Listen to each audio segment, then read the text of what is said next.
This morning, I called into WJPF's Morning News Watch with Tom Miller.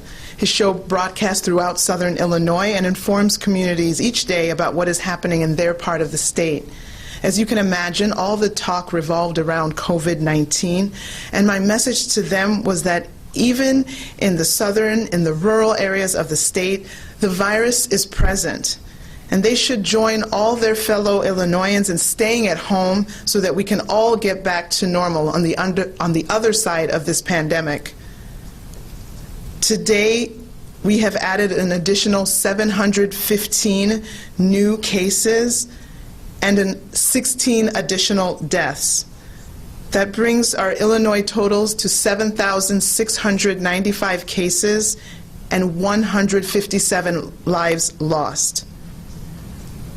As we have reported before, approximately 85% of the deaths in Illinois are among those 60 and older, but that doesn't mean that it's a death sentence. I recently spoke with our third and fourth cases of COVID-19, a couple in their 70s, and they're both doing great, and they were happy for us to share that information.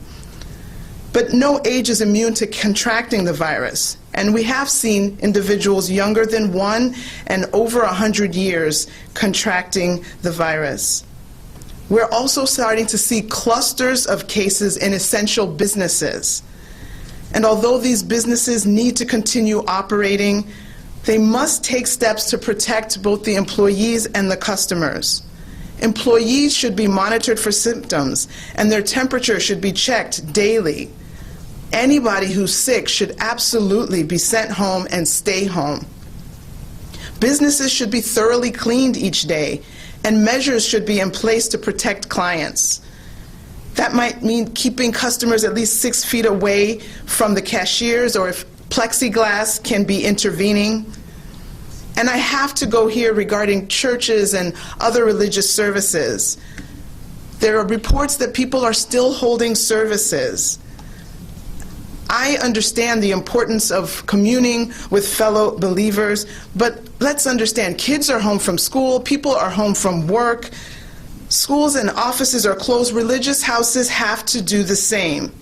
We all must make this sacrifice. Then, on the other side of this pandemic, we can gather at the mosque or the synagogue, the church, the museum, the library, all of these places that we love.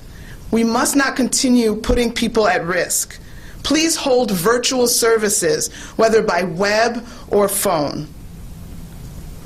I may sound like a broken record, but these are all things we have to do. It just can't be some of the community that's following these restrictions and these guidelines. We all have to do it together. Let's be all in for Illinois and do our part to end this pandemic.